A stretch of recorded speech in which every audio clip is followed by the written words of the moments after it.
इन्हें horror stories YouTube channel में आपका स्वागत है।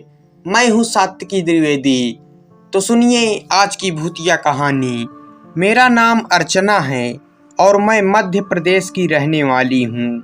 आज मैं आपको अपने परिवार के साथ घटी सच्ची घटना बताने जा रही हूँ।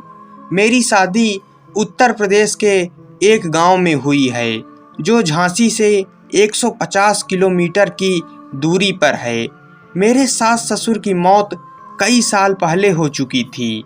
मेरे सास ससुर की मौत के बारे में गांव वालों का कहना है कि उन्होंने कई साल पहले जमीन में गड़े धन को पाने के लालच में एक बच्चे की बलि दी थी और उस बच्चे की मौत के बाद उसकी आत्मा ने मेरे सास ससुर को मार दिया था।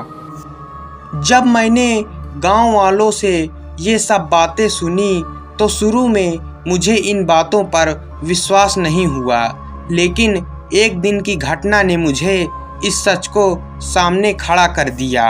आज से 4 साल पहले मैं और मेरे पति दोनों अपने सास ससुर के घर में उनकी बरसी करने गए थे। हमने वहाँ खाना बनाया और कुछ लोगों को भोजन करवाया। उस दिन हम काफ़ी थक गए थे और जब हम रात को सोने के लिए छत पर जा रहे थे तभी मेरे पति कुछ अजीबोगरीब आवाज़ों में बड़बड़ाने लगे, जैसे कोई छोटा बच्चा बोल रहा हो। मैं काफ़ी घबरा गई थी और फिर मेरे पति बच्चे की आवाज़ में मेरे सास ससुर के द्वारा 25 साल पहले उसकी बलि की पूरी कहानी सुनाई। मैंने डरते डरते पूरी कहानी सुनी और समझ गई कि मेरे पति के शरीर में उस बच्चे की आत्मा आ गई है। मेरे पति के शरीर में घुसे उस बच्चे की आत्मा ने उसके घर का पूरा पता भी बताया और वो बिल्कुल सही था।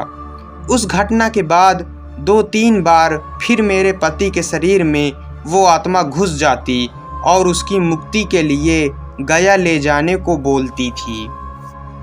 उन 2-3 घटनाओं के बाद कभी उस घर में हम वापस नहीं गए।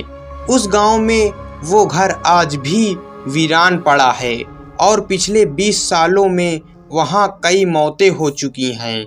वो आत्मा कहती है कि ये घर अब उसका ही है। जब भी हमारे गांव का कोई हमारे यहाँ आता है तो हर बार नई घटना सुनने को मिलती है। अब मेरे पति के गले में ताबीज बनवा दिया है मैंने। अब कोई भी आत्मा उनके पास नहीं आती है। तो दोस्तों ये थी आज की भूतिया कहानी आपको कैसी लगी?